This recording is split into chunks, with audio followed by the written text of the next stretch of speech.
A warm welcome to all of my participants and to the viewers out there. Our session today is New India at 75 Roles and Contributions of Women in the Growth of Aatmanirbhar Bharat. We have with us a very exciting panel of very distinguished women achievers from across the country. I start with Ms. Shalini Mathrani. She's the Deputy Director General of the National Informatics Center, NIC. It is the government's, the strong proponent of technology, information technology, and keeping everything safeguarded for India. Ms. Shalini Mathrani is the Deputy Director General. She's been working at the NIC, Ministry of Electronics and Information Technology, for the last 30 years.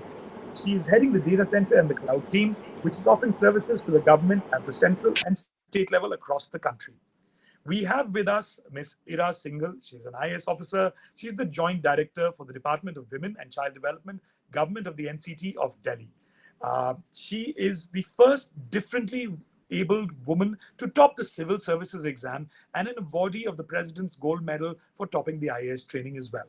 She's the brand ambassador for the Department of Disability, Ministry of Social Justice and Empowerment, and one of the brand ambassadors for the Ministry of Women and Child Development and NITI Aayog. She has been multiple awards to her, including India Today's Woman of the Year in 2015 and the First Ladies of India Award by the Ministry of Women and Child Development, Government of India. We have with us Ms. Poonam Kaul. She, in her current avatar, is a film producer, but she has, championed and been at great leadership roles in corporate India, from the former director of marketing at Apple India to the former president of PepsiCo India, and former director marketing communications at Nokia and former PR head of Microsoft. She is a passionate brand evangelist and has over 2 decades of leadership experience. So it's going to be very interesting to hear from her, in terms of the corporate world in India, what are the barriers that women face. She now follows her creative pursuits of storytelling as a film producer to tell rich content stories to drive grassroots change through cinema. Something that I resonate with a lot. Background is in communication. Her first film, The Last Color, as a film producer, was in the final eligibility list for the Oscars in 2020. Currently, she set up Ekdesh, a communication platform to help the country battle COVID through the robust behavior change initiatives across the country.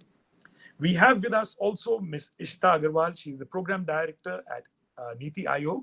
She is the founding team of the Atal Innovation Mission, the AIM at the NITI Aayog, and is directly responsible for the design and implementation of institution building programs that nurture tech entrepreneurs across the country. She has helped enable and grow these businesses. She has over 14 years of experience for the startup ecosystem, both in the public and private sector. So you'll get a lot of insight from Ishita in terms of, smaller businesses as well. When they're scaling up, when you want to grow, how do they grow and what are the problems that they face? We have also with us Sumedha Bakhshi. She's the Learning and Development Strategy Head and Diversity and Inclusion Leader at Samsung Electronics. She's a strong believer in diversity and inclusion. She has advocated various projects to create gender equal cultures and show solidarity with the LGBTQI community, enables PWDs to integrate with mainstream workforces and celebrate the diversity of thoughts and ideas. She is on the industry partnership panel of SPJ IMR program for returning women as a mentor and consultant. In her 18 years of experience with global giants from Dell to Hewitt and now Samsung, she has worked extensively in developing the human potential for enhancing organizational effectiveness and success. She is associated with the NGO Indic AI to mentor college students with disabilities, helping them carve out a successful career for themselves. And finally, we have the only male panelist on the panel, Vikash Sharma, a good friend, and for some time I've seen him. He is the founding director and chief executive at the Center for Strategy and Leadership. He's the chief editor also for business and policy at Bharat Khabar, and national executive member of the Newspaper Association of India, where he's very vocally and boldly stood for a lot of issues, including diversity and inclusion. He's a seasoned corporate affairs and government relations specialist with over 15 years. He's played pivotal roles in implementation and execution of various governmental projects and schemes and worked with policy levels from grassroots level to the top leadership and top ministers across the country. A policy advocate, reformist, and also a philanthropist. Thank you all for bearing with me for the introductions, but I was very excited to share this because, as I said, it's very rare that you get such an esteemed panel, such amazing leadership in one room, even if it's a virtual room. Let me start this off. We've got such a wealth of experience on this group today, over 100, 150 years of experience, diversity from government to private to small startups. What were those defining moments? Was there a defining moment in any of your lives where, as an aha moment or a moment where you were able to pivot and change or grow? What was that? And a bit about your personal stories. I'll start in the same order of the introductions. Shalini ma'am, can I jump to you? You've been in the government sector, one of the toughest areas to crack. You cracked this glass ceiling and you are leading this technology. You've brought in and you've seen India grow into the tech giant that it is. Please. Thank you. I think I'll start by saying thank you for inviting me on this panel, and thanks to Center for Strategy and Leadership. And this is a topic, as you said, which has so many perspectives. And the person who called me to say that, who invited me, he said, ma'am, you can speak on anything you like related to women's empowerment. So I thought I want to focus on IT, since I've been working in the government with IT for the last more than 30 years.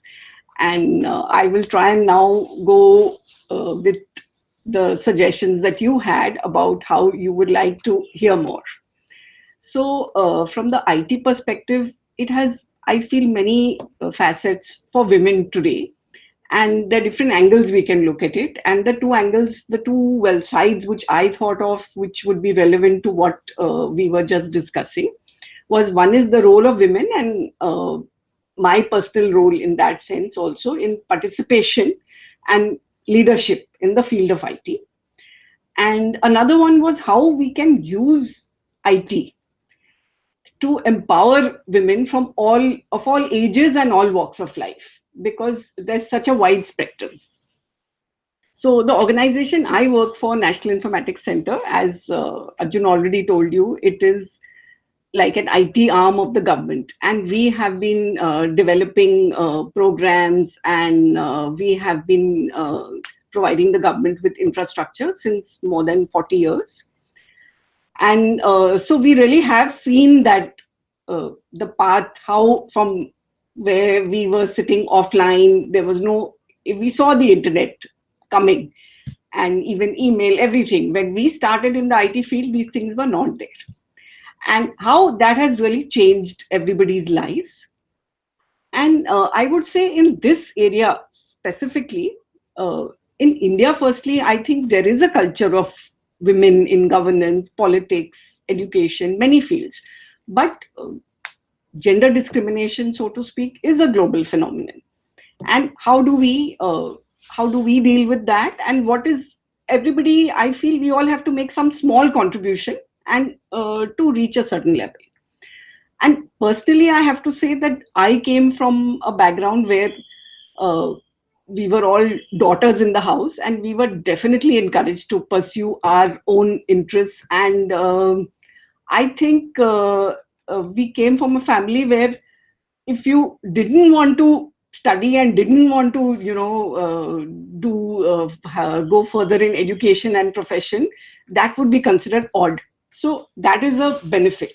But along the line, you work with people and you've realized how different the world is. And NIC itself has a very good gender balance at all levels. Today, our boss is also a woman. And throughout, I think I can say personally that I've got a lot of support from male and female colleagues in the path where you go through that whole phase of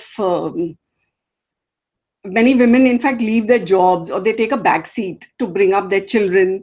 And working mothers who are good performers and doing really are very successful at their work, often earn a lot of flack for not being so-called dedicated to their families. Many women today at all levels, in fact, at a very not even, I won't say at the leadership level, but at a much lower level, coming up, they have to work to support their families. They don't have an option, but even they are still expected to be domestic goddesses. So what I was thinking, that one was this COVID scenario happened, and though right now there's a lot of hardship, but personally I was thinking in the long run, maybe this is going to change the way people think, and it may help women later on, because now this whole thing of flexi hours, work from home. Then I think you mentioned Sumedha was working on returnship programs.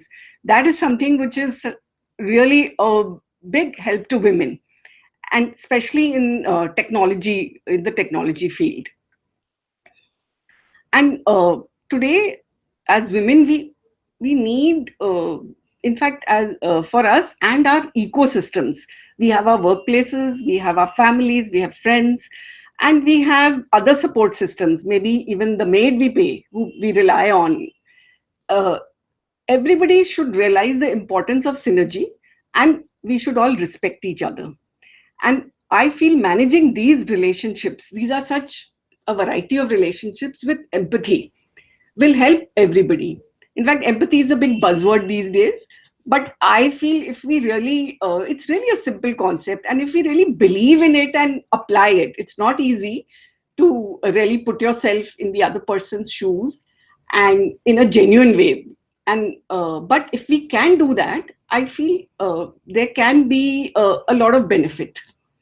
And as women, we have to have a very clear focus to manage our. We have such varied goals, so we don't have to always be perfect, and we should accept that uh, we can do a great job and we can do many things. In fact, women wear many hats.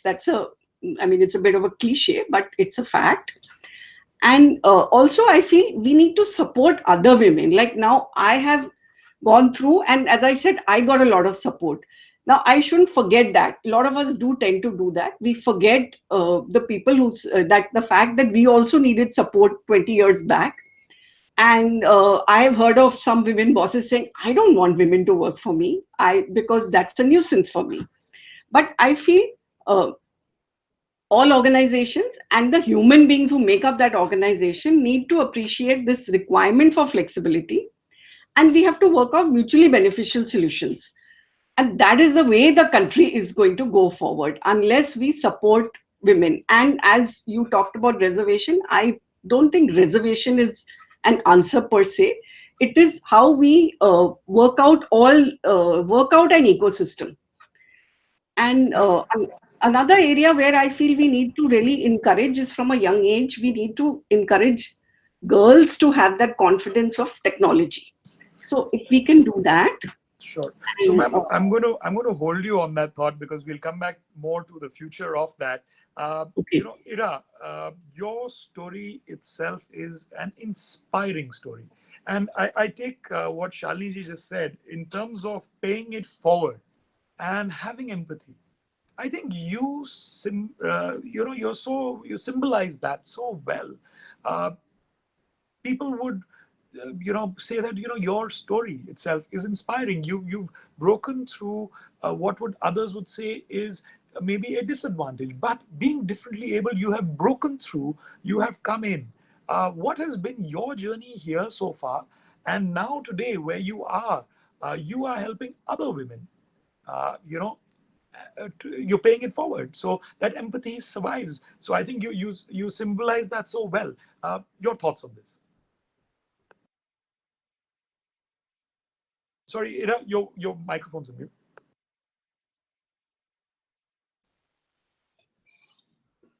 Okay, it's on, right? Yeah, yeah. Okay. I completely agree with what Shalini ma'am is saying. And personally, I fortunately work in a sector where there have been a lot of strong women who have, paved the road for us, made it easier for us. But it's still a very, very male centered profession. The world outside looks at it as a very, very male centered profession because it doesn't get as, leadership based as my profession is. It's from day one, you're expected to be the leader. And unfortunately, our country is still not mentally prepared for women leaders. So, for me personally, besides my whole journey to getting here, wherein there was discrimination just on the fact of disability. But I think every step of the way for all of us as women into these professions, we kind of have to prove ourselves every day again and again. We kind of have to make the world see that because we are women, we can still be leaders. And that's a thing that happens almost every day. So for example, if you're sitting in your office and I deal with all strata of population, and a large part of my work does deal with the lower strata, and that's where I feel this gender bias exists much more strongly than it does in any other strata. So if I get in my office, what they would naturally do is try to speak to any male available, even if it's my office and I'm the one sitting on the chair. So we have people walking in and they would talk to my junior office colleagues who are sitting there just because they're male. So but I would say that the minute you prove yourself, it's not as if the opportunities then get limited for you. So I've been very lucky. I've gotten a lot of opportunities, and I've actually been one of those people who's largely had female bosses, and it's been brilliant. The women in the system largely support each other. So because all of us have had to fight to get here, and what ma'am was saying is completely true. Women have had to had that extra struggle, that guilt. Girls are born with a guilt of having been born a girl, and then as you grow older, you just pile on the guilt. You've not done this perfectly, you've not done that perfectly. The world keeps trying to tell you how you should behave, and if you don't fall into all those brackets perfectly, you kind of start carrying that guilt with you. So by the time you reach a particular level, you've got this whole year's worth of guilt, and then you get married and you have children, and you get that added guilt. So it's very, very important that women get into that ecosystem where they support each other, and that's what I was completely agreeing with. That unfortunately for we all those of us who are sitting here on this panel, we come from an extremely, extremely forward thinking background. Just the fact that we're here, we could get here means that our parents and the little world that defined where we were going supported us, and did not think that we were any less. But there is this whole world out there that we keep having to convince every moment. And we are lucky we had that system, but a lot of the girls, their struggle starts at home itself. It's the parents themselves who refuse to believe in the potential of their daughters. And I think that's something that I have not had to fight with, but I've had to fight the prejudices the world carries. Just because you're a girl, and if you're a girl with disability, the world then वो हिंदी में बोलते हैं ना, सोने पे सुहागा, वो negative में कर दीजिए आप, so वो हो जाता है. And it's like you said, I had to struggle my way through and prove myself at every point multiple times, wherein I think men get away with it easier. Even men with disabilities, they get away with it easier. Women with disabilities, completely different ball game altogether. Thank you, Ira, for sharing. And I think it's good to hear that there have been women bosses and the structure of women colleagues who have been encouraging through and through. But I do hear you. I think a lot more needs to be done, and organizationally, institutionally, this whole the debate of empowerment. I think that needs to really be re-looked at, and especially with someone who's differently able. As you said, so Sone pe Suhaga in a reverse context, right? But really kudos, and what an inspiring story you have. And I'm so glad that you are able to share that and become inspirational for other women. And if I think we're able to translate that to bottom of the pyramid or last mile, India does grow stronger with that. Poonam, I'm going to turn to you. You've had such a wealth and diversity of experience in corporate India. Is it the same there? Is it as bad? Is it worse? So first, thank you so much for inviting me. And it's just so amazing to be a part of this forum of all the women, and of course, Vikas on the panel. But coming back, and I was listening to what Shalini ma'am said and what Ira ma'am said, I think corporate world is evolving, is what I would say, is evolving a lot, actually. But when yesterday the team from CSL reached out to me and they said, we would want you to talk about your journey. I think when I look back at my journey, I think I honestly think that when you think about the women in the country, when you think about it's 48% of the population is women. And if you think about that, that's about 18% of the world's women population. You think about less than 15 years old women, that's about another 1/3, about 180, 200 million out of this are less than 15-year-old, which is again about 20% of the world. So, and there's enough and more data that if we invest in the women, like a 10% increase in the workforce, women workforce will lead to about 700 billion increase in the GDP of the country. So, you have all the right things set out, right?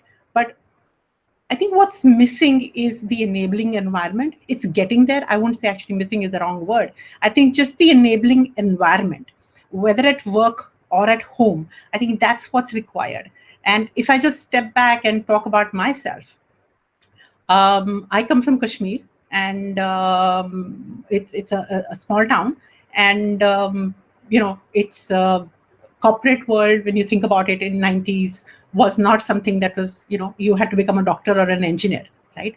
I remember having this conversation with my dad that I want to set up a petrol pump, and I remember that so vividly that he said, okay, like didn't even bat his eyelid. He just said, I think MBA kar lena saath mein. So, you should know ki karna kaise hai. I said, and he was not in the corporate world. He was an agriculturist. But I think that space, that confidence, that security that the parents give you, I think that's what I feel. I look back and I think that's what has helped me, in my journey throughout. When I left Kashmir, I mean, we had to leave Kashmir, because of the issues there. And we came to Jammu. I remember I was not getting admission in any of the colleges because I was interim. I didn't have a full degree, and we didn't have exams for 1 year. So it was a tough time. But I think at one level that built the whole resilience in all of us. But I think at another level, it just told us that if you can survive what you survived, you can survive anything. And I think that the confidence that the parents give you. I remember when I did my MBA, I got a job in a very, very leading multinational, and I realized I would not learn too much there because I would be this little spock in the wheel. So again, when I said I will join an agency, the whole family became like, dimag kharab ho gaya, agency join karoge, multinational job hai, kyun chhod rahe ho? So, but I knew I wanted to learn. I was coming from Jammu. I mean, it's a small, it's not a, it's not where there are too many corporates. So I think just that ability, the environment that was created at home to say, okay, do what you think is right. That's what has been the foundation of, my entire journey. And then again, in the corporate world, I think it's been my mentors, my guides, my bosses. I've had bad bosses and I've had good bosses. Okay. And I think I've learned from both. From the good bosses, I know what I want to do for my team. I've learned that. From the bad bosses, I know what I will not do. So, so I think all of us have to go through that. But I think what really helps us is, like I said, I'll go back to the enabling environment. So, having women when they are, and everybody talked about that, that the environment for women is like they have to multitask, they have to prove themselves again and again. I think somewhere we need to stop that. We need to stop saying that we need to prove ourselves again and again. I think somewhere we have to say that, what we are doing is, it's gender agnostic.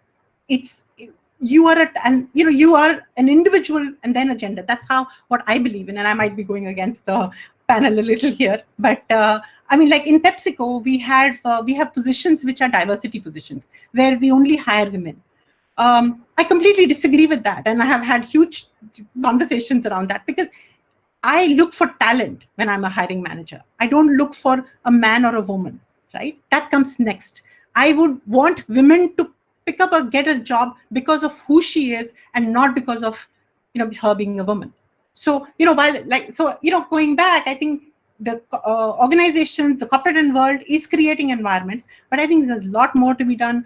The whole flexi working conversations, the coming back of women, the leadership support, the mentoring for women, sponsors for women. Again, from non-urban areas, how do you make some of the women coming from there as heroes? Because the mindset there is very different. You're challenging a mindset. So I think there is a lot more to be done. But I would honestly say, I think we are all in the right direction. Thank you, Poonam. I hear you. I think enabling environments and going gender agnostic. I think this panel is a great one for that. We are being gender agnostic. Normally, I see a lot of panels where you'll have majority men and one symbolic woman speaker. Today is the reverse. We've got one symbolic male speaker as well. And I think somewhere we need to get men back into the conversation. I think for all these policies to work, it's important to get men into the conversation. So I think so true, exactly right. And as we move the conversation to Ishita, again, someone who's working closely with the government at a policy level, and is handholding a lot of small businesses, startups, where the dreams start, and a lot of times it's the hardest step, the first step. 1,000-mile journey begins with the first step. If you fail on that, how tough is it? So what are the experiences that you've had? And then post Ishita, we're going to come to Vikas on the whole policy level debate. How does India really take this? How do we transition to being gender agnostic and create that enabling environment? Ishita, for you as well, gender agnostic, enabling environment, startups, and from there on. Sure. So first of all, I'd like to thank the Center for Strategy and Leadership for inviting me to this panel and for discussing this very, very important topic. And I feel very, privileged to be in the presence of such women who have achieved so much in their lives. So thank you so much for this discussion today. Having said that, I would say that if I go back to my own journey and if I share my personal experience, I would say that I've been very, very lucky. I had parents who were very supportive in spite of coming from a Marwari family, where typically women are, sort of kept in the background, and they're not. I had Marwari friends who in school were not speaking with boys. Because they were supposed to maintain a distance and all that. But my family was different, touchwood. I have been very lucky. Especially my mother has been constantly pumping me with confidence and, encouraging me to become independent and strong and to be able to take care of myself, which of course I did not realize at that point of time. But now that I look back, I see that she's been my strength and constantly pushing me to do the right thing, to be able to know how things work and to be able to find out how things work, to take care of issues and challenges. At every stage of life, you have these small issues, and how do you deal with challenges with a smiling face and just that confidence that, I can take care of it. I will do it. That has been very, very important because, now, of course, I'm married and I live somewhere else, but that small voice is still in my head, always telling me that, hey, whenever there's a challenge, okay, something we'll figure that out. So like I'm saying, I've been very lucky and to have her support in the initial days of my life in the formative years. And now I've been extremely lucky to have a mother-in-law and a family that is very, very supportive. And I've been working throughout since it's been I have close to 15 years of work ex now. I've never been asked to prioritize homework over or domestic responsibilities over the work that I've been doing. Corporate life always is very, very demanding. The deadlines are very difficult. And in spite of all that, life goes on. I'm now also a mother.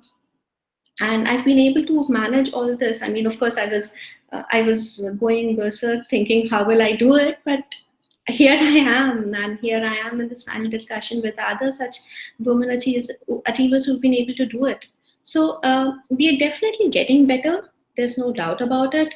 There is a change happening. There is this, like one of the panelists had also mentioned, COVID has suddenly opened the eyes of everyone else of what all it entails when it comes to the homework and the domestic work, and there's so much effort that goes into it, and a lot of men have now started sharing those responsibilities, so that is great.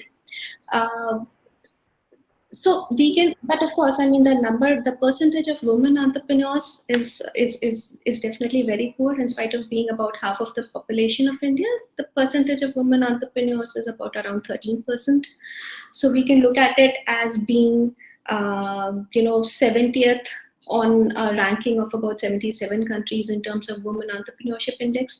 Or we can look at it as a huge opportunity that we have, where women can contribute towards a country, towards the economy, towards solving the socio-economic challenges of the country that are unique to us, because no one from elsewhere is going to come out and solve it. And women are more empathetic, and they are better managers. They are better, in my mind, they can manage businesses better because they are natural at multitasking. They're more sensitive, they are more empathetic to customer needs, and therefore will be able to understand the requirements better of the customer and accordingly tweak their products. So they are a better fit at being entrepreneurs. Of course, there's a little bit of grooming perhaps that may be needed in terms of becoming leaders and going out and networking because of the protective environments that we've been brought up in. But otherwise, I think there's nothing stopping them from becoming leaders. The environment is right now very, very supportive. The government is, coming out with so many schemes and programs. There was the Stand Up India, which was launched. The Mudra was launched for easy loans to women. There's at the corporate sector, there's a mandate that every listed company should have women directors. There has been an increase in the maternity leave to 24 weeks now. There are so many schemes relating to protecting women against crimes, health schemes, this increase in the self-help groups movement. There's the the abolition of the triple talaq. There's the Beti Bachao Beti Padhao program. There's so many initiatives that are constantly being announced, whether it's a government sector, whether it is the private sector, whether it is organizations like Wikiflow, organizations like Head Start that are doing special programs around funding of women startups. Coming to NITI Aayog, NITI Aayog has launched a women entrepreneurship platform in 2018 on the International Women's Day to be able to celebrate and encourage women across India and realize their entrepreneurship abilities and aspirations. There is the Women Transforming India Awards that has been launched again by NITI Aayog to recognize women, exceptional women across both commercial and social sectors. And of course, now there is a special preference given to women entrepreneurs, and we have a program called Atal Tinkering Labs, which is for the schools. And more than 7,000, close to 7,000 such schools are now operational, which have an Atal Tinkering Lab. And 70% of these schools are either girls' schools or co-ed schools, where women, the girl child actually tinkers with technology, and she's trained on, the 21st century skill sets. She's trained on how to use frontier technologies like AI. There are modules on AI, there's modules on drones, there's modules on coding for mobile, gaming for, how do you create games for the mobile, so on and so forth.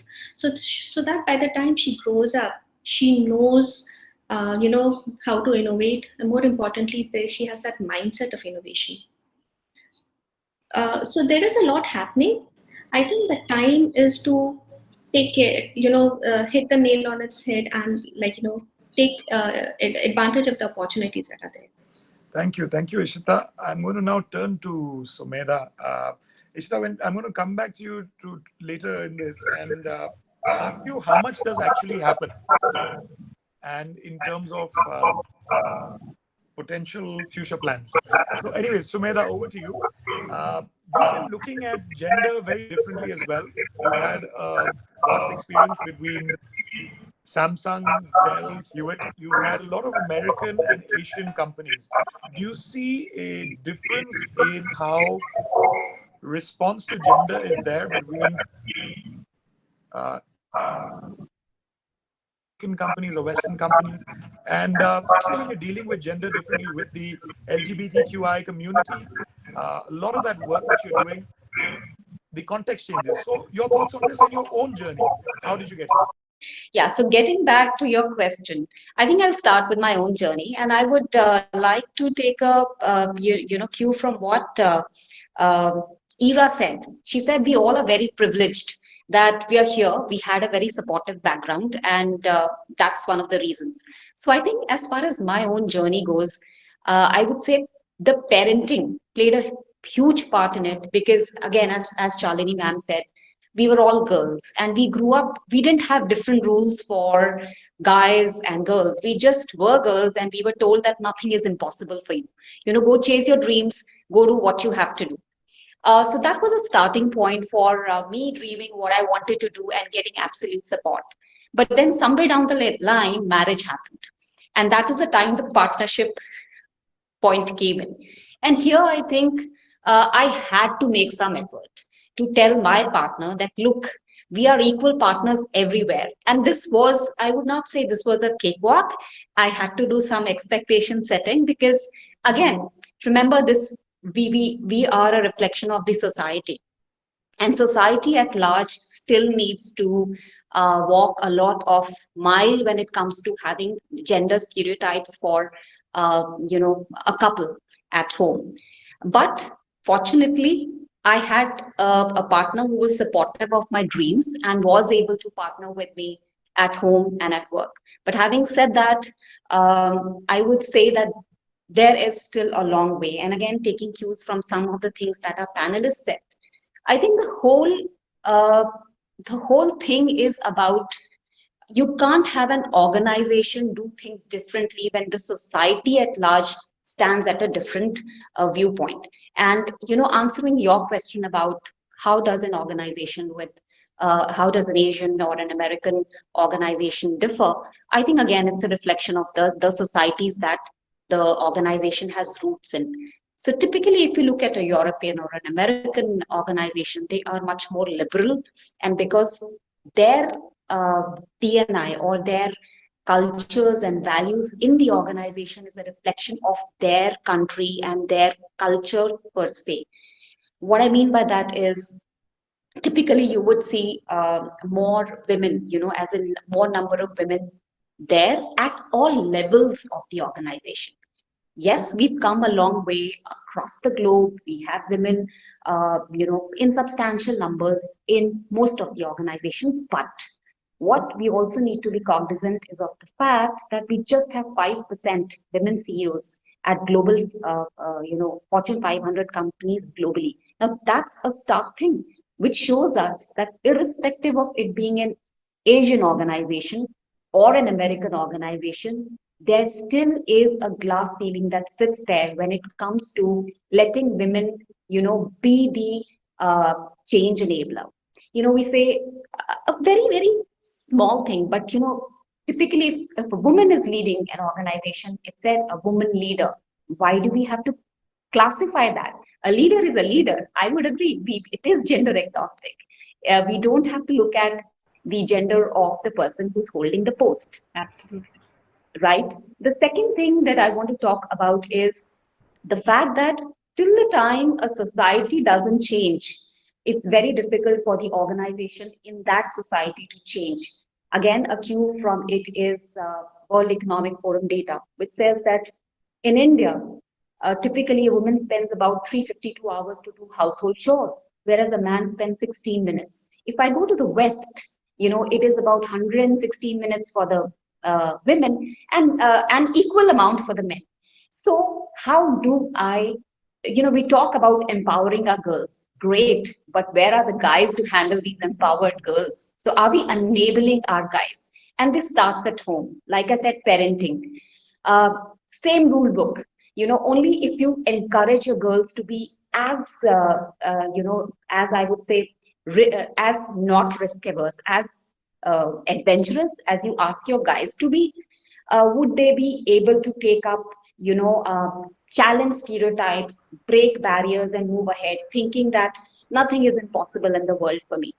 Also, I think one of the critical factors is, and I heard some of the panelists speak about is to have the men as a promoter, as your allies. This is not a women only agenda, and I'm so glad that this today's forum is being moderated by someone who's not a woman, and also we have a panelist from another gender. So that is very encouraging.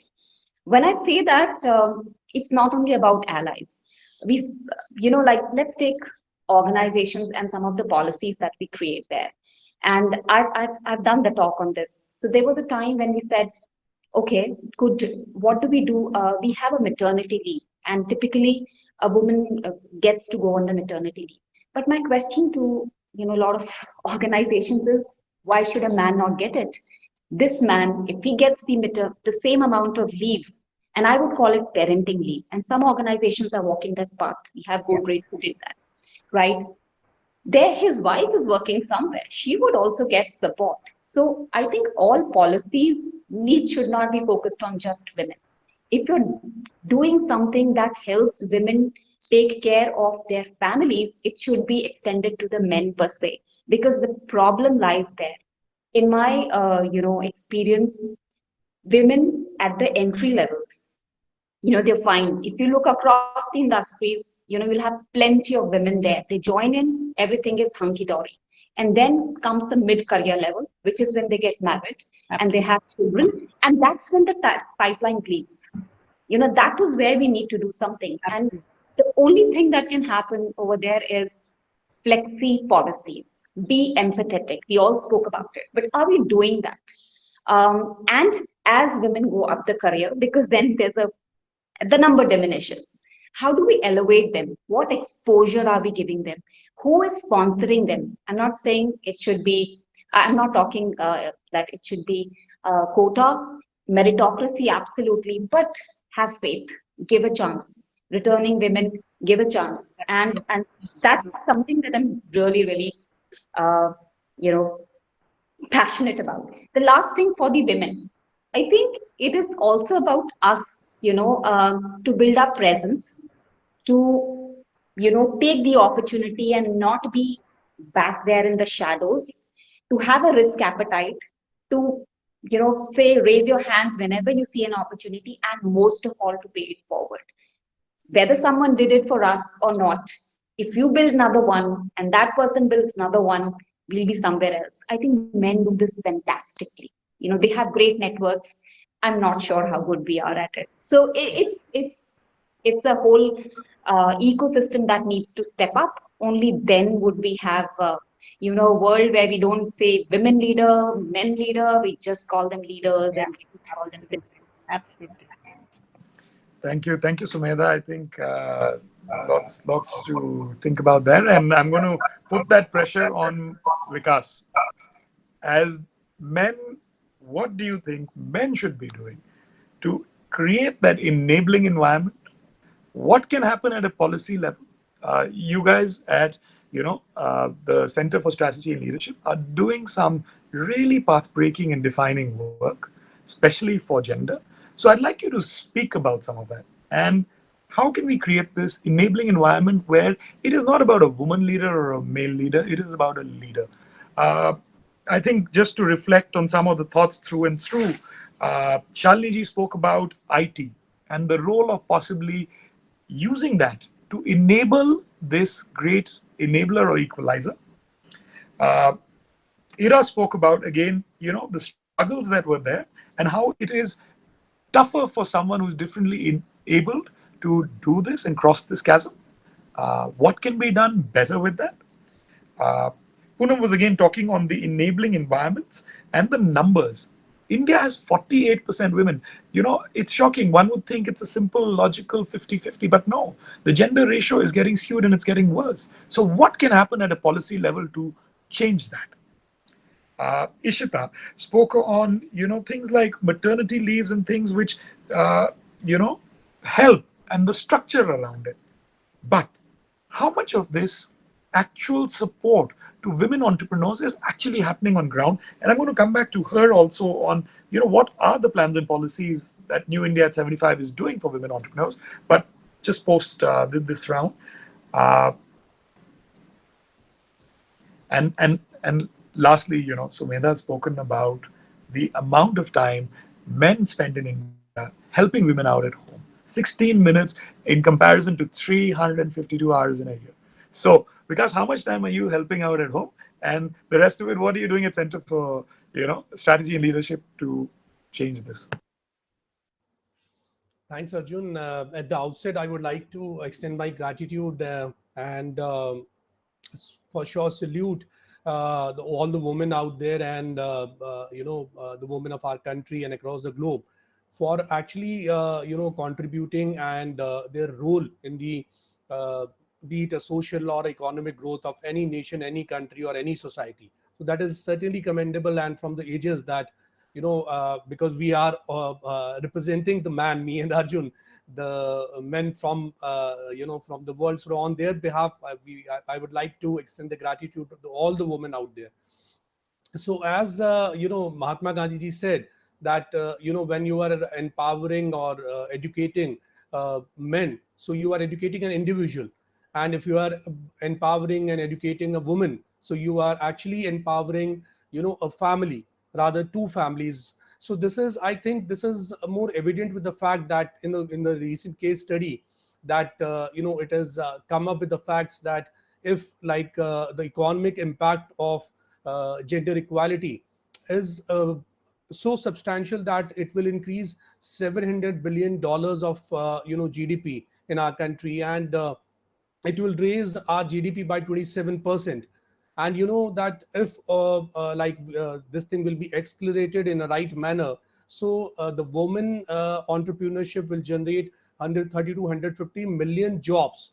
So I mean, these are the figures will certainly the eye openers, and we should believe that always there is a contribution from women, be it from the social front or from the economic front.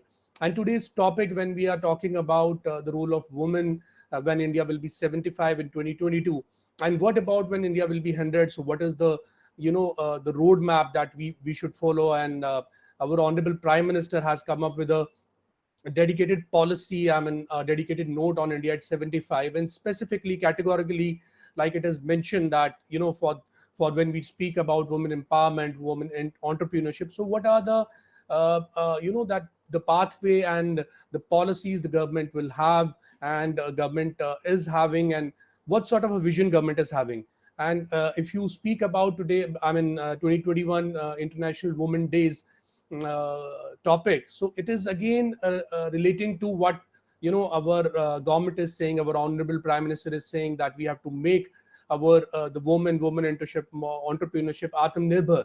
So I mean, this is aligning to what 2021 International Women's Day theme is. So that is like women in leadership, what they are saying, and how to achieve that that the woman leadership in this present COVID world. So I think by two living example, I want to make it evident. Like there was a case study that in a small village of Chhattisgarh, a group of 10 to 12 women, they have consolidated a green wealth costing about 30 to 40 lakhs in a short span of 5 months. And that too, they have consolidated saplings of different varieties, and they are giving it under the scheme of Manrega to be it to the local government, to the national highway authorities, who are actually, they are seeding it across the road, around the road, and giving it to other institutions. So they have created that green wealth on their own. So this is like that's how, like, when we are for sure that the panel we are having, that we can say that the women who are into the metros, who are into having the right sort of a background support, the forward looking families. But yes, now it is evident, like, women who are living in the rural area, they are also contributing in the economic growth of the country, and not economic, rather they are contributing in the social growth of the country as well. There was a case study when our prime minister urged our countrymen to eradicate open defecation and have the toilets in their premises near their homes and all. So there was a lady who was more than 80 85 years of age. So when he learned about the policies of honorable prime ministers, the advantages and disadvantages of such policies, and having toilets in their premises and all. So she, because obviously she belongs from a poor family, so she was not able to have the right amount of money to have the toilets made in her house or near her house. So what she did, like, she sold her animals, which she would use for farming purposes and all. So she sold those animals and got some money, and by having that money, she made the toilet in her house. So when that news was reached to honorable prime minister, so he was visiting Chhattisgarh, and he made it a point that he personally visited the house of that lady. He met her, appreciated her efforts. So this is how, this is the vision. Like, as Mahatma Gandhi said, that I got inspired by mother. She is the first mentor, she is the first trainer, she is the first teacher of my life. And what I taught from her is to have a compassion, is to have the real ethics in your life. So this is what our woman is contributing. We should appreciate that, not only socially, economically, I mean, they are making the society well integrated and well efficient. There is a case study that in a small place of a northeastern state, Manipur, there is a market which is named Mother's Market, and this is probably one of the biggest market of the world, being run by only women, and it is generating the turnover of more than 100 crores per annum. And it's not only like only the women. They are, I mean, you can get fruits, you can get vegetables, you can get jewelry, you can get, I mean, A to Z, anything from that market. And that too, the marketers, the owner of the shops are not women, rather the manufacturers are also women.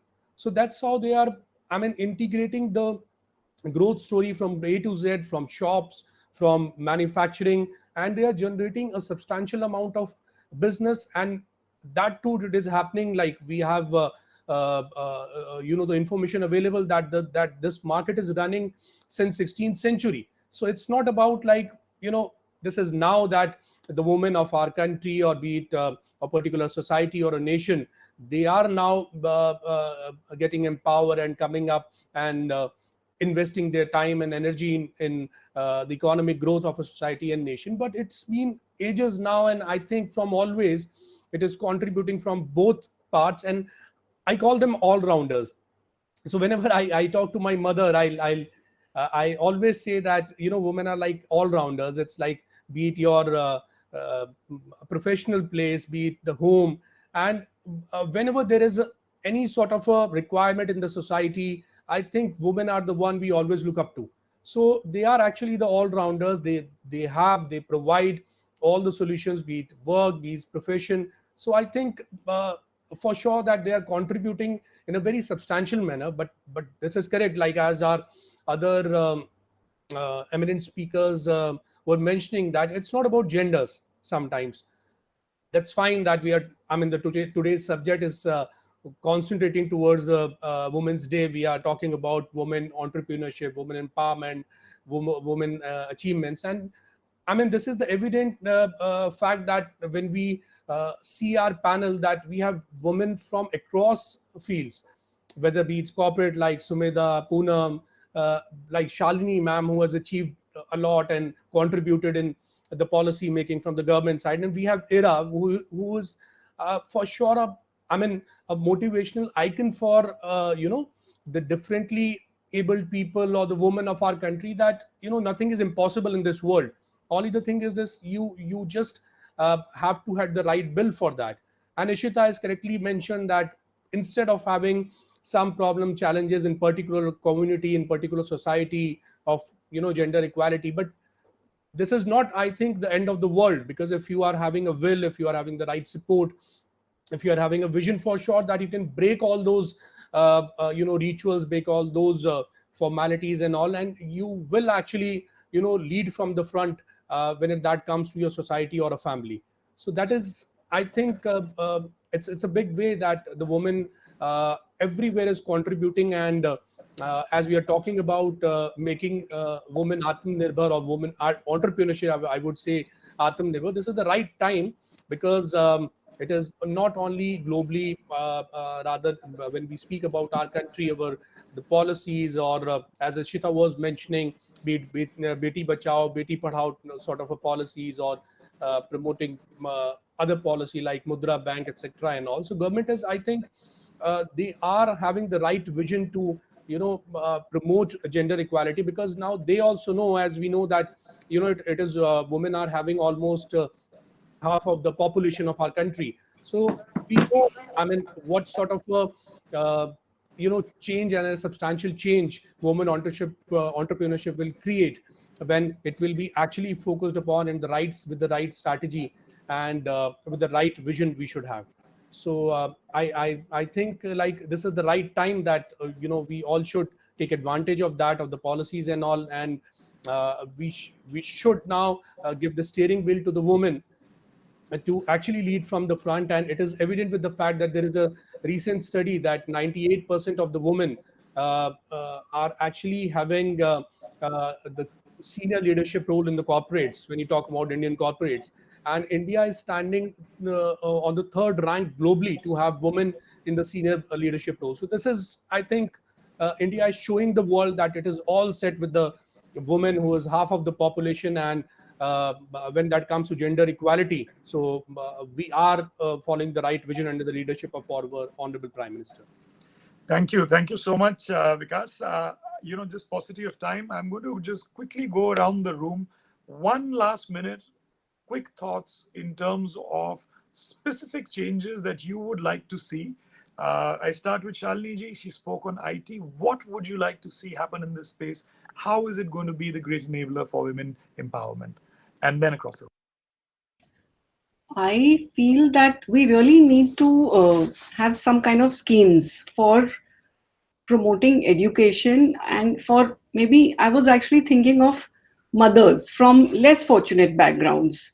Ishita, you told us about that Atal innovation. That is really a good scheme, that the labs for the girls. But in families, the father and the kids, they have the privilege of technology, and women are not given that privilege, and very often they're not given the respect. So whether some way we can get children to motivate the children to teach their mothers, to empower them in technology. And then I was thinking of the elderly people, like nowadays, even people from more fortunate backgrounds, they do have access to technology, but obviously even 80 and 90-year-olds now are, because life expectancy also has gone up so much. So how can we in some way help them, because now they also want to be part of it.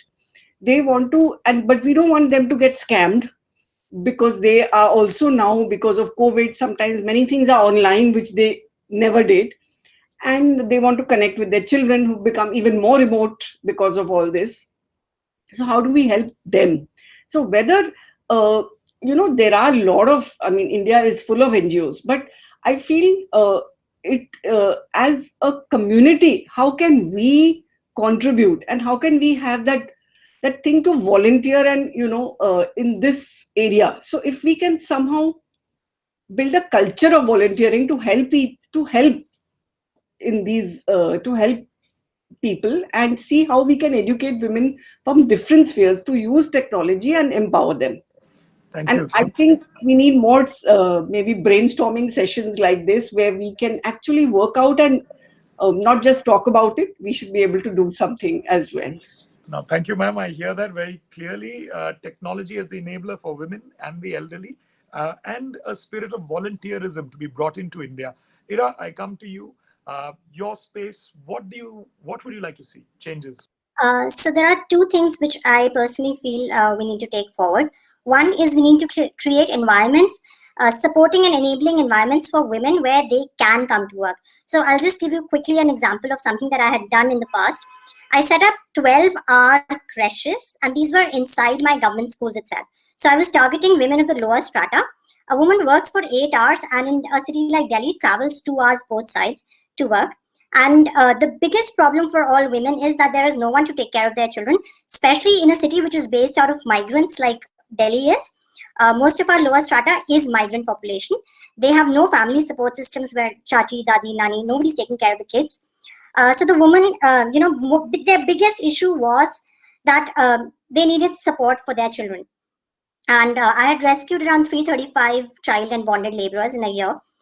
And that's where I got the whole idea that we need to create a system where all of these mothers can leave their children safely behind so that they don't need to take them to work and hence make them laborers or subject them to all kinds of physical and sexual abuse. So that structures wherein women can, fulfill both their duties. So one thing that I thought of was a creche sort of system, and we set up these 12-hour creches inside the school itself so that even a 4-year-old can attend the school and attend the creche at the same time. Second is we need to bring the men into the conversation, and it's men right at the primary levels, not men when they're all grown up and they've already been gender stereotyped in their heads. So that's another program that I've been working on, that we start training of boys on gender right from ages 8. That's when the gender identities, that's when they start thinking of gender, that's when they start planning for things, starts happening. They start differentiating between girls and boys, and the slow ideas of ladki hai, ye nahi karna, and boys can do this, and it's okay, he's a boy, he can do this. All of those things get settled into. So right from class 3, which is age 8, we start training boys on gender, we start training them on gender violence, and we start training them on how do you treat women with same respect as you do yourself. And the differences between genders in terms of ability and not in terms of gender differences. So those kind of conversations right at that primary level, because bringing men into the conversation, we can't keep telling girls to feel empowered, to start taking risks, to start going out, if we don't tell the boys that, listen, you need to make an environment where women can do all this. So I think those kind of things wherein we create the structures for women to feel to do both all their duties, and secondly, slowly men come into the picture and men take an equal shareholding role. I think that's where we need to go forward with all of this. Thank you, Ira. Great suggestions based on society and India, the structure around that, a whole supportive structure to women to enable their growth, and also to make sure that the men get it right, and starting at a very early age, so that this violence against women overall, that stems down and an enabling environment is created. Thank you. Poonam, to you, what are the things that you'd like to see? Sorry, Poonam, your audio. Yeah, sorry. I think what Ira said was absolutely bang on. That's exactly what we need. When the boys in the household are growing up, they are taught from the time they're growing up that they are not any different. So, when you grow up as someone who understands that, if we are equal partners. So, women don't have that conversation after marriage that, oh, who'll do the household work? So it's, you're growing up, your mother is also pushing you. I think that's where the role of mothers becomes very important, that you treat your son and your daughter as equal. And so that absolutely is there. But I think from a corporate world, I think what I would think, and I think one of the panelists mentioned, is that there are only 5% women who are CEOs in Fortune 500, or even if you take S&P 500 companies. And that's the number that's been there for the last 10 years. That hasn't changed. Okay. India, that number is about 3.69. So what do we do in India from a corporate perspective? Because where it breaks off, and again, some of the panelists mentioned, is the lower and middle. There are not enough women there. So again, just goes back to what I said in the beginning. How do you create that enabling environment for women to have flexi working, have coming back from, when you've taken a break and you come back, and you are not made to feel like she's got a child she'll not be able to support. So give them those opportunities, give them those chances, create that environment so that you don't have drop-offs. You don't have women saying, okay, I will drop off and I don't know what's going to happen to me. So, and I think companies are doing that a lot. So, but I think that's what needs to be strengthened so that you have more women going up the ladder. So I would say that. Perfect. Thank you. More inclusion and ensuring that there is greater leadership of women in corporate India will enable, I think, a pyramid across to ensure mid-level and lower level. I think we see that in politics as well. If there is at least, I would say, hopefully in the future, 50% of all of these posts be held by women, it would be a sea change. India would see great, tremendous growth. Ishita, coming to you, what would you like to see? And also, in terms of anything that, in terms of plans and policy, New India has at 75 in the perspective of women. Absolutely. So I would like to, end on a very positive note, quoting a report that has come out, I think by Grant Thornton, like 2-3 days back, that says that the percentage of women in senior management in India actually stood at 39% against the global average of 31%. So we are better off than the world, which is very representative of the changing times. There's support at home, there's support. NITI Aayog has a world-class crush, by the way, and a very supportive CEO and a mission director. I've been lucky in that sense. But I'd like to take forward the conversation from the suggestion from some of the other panelists. Men are allies in this entire movement, and therefore let's celebrate men who are supportive of this cause and perhaps incentivize them and recognize wherever possible. More importantly, women who are able to, have done that, being there, should support other women. So, we all have heard that behind every successful man, there's a woman. Why can't we have behind every successful woman, there are other 2 women or 3 women who have been the reason for their success? But I think the most important thing that I would like to see over here is that it's not always about the glass ceiling. Sometimes it's a sticky floors, where women are restricting themselves from achieving their whatever they can achieve, because they are they are in a self-guilt mode, or they're guilty about or punish themselves mentally for neglecting their homes if they go out and do something for the world, the country, the economy, and the state. So I think that that mentality needs to change. And so, Ira, while you're doing something for educating the boys at an early stage, I think that is also that you need to take care of. And if you could also design a program where you're educating the girls at a very early stage, that they can win the world and they can conquer the world and they can do anything, I think that would be great support as well. And from a policy perspective, I think the government is already doing a host of measures. And the environment from a government perspective, from a corporate perspective, is changing and is very supportive at the moment. So let's leverage this opportunity, take the plunge, become entrepreneurs, become leaders, and the world is waiting for you. Thank you so much, Ishita. From 39% where India is leading to ensuring, I think that the sticky floors are not sticky. The ceilings are removed. I think if the kind of pressures that NITI Aayog has, if we can get them to the last mile in India, and the only person possibly capable of doing that is the Prime Minister, I welcome that. And if we are able to do that, I think we see a sea change. Sumedha, your wish list.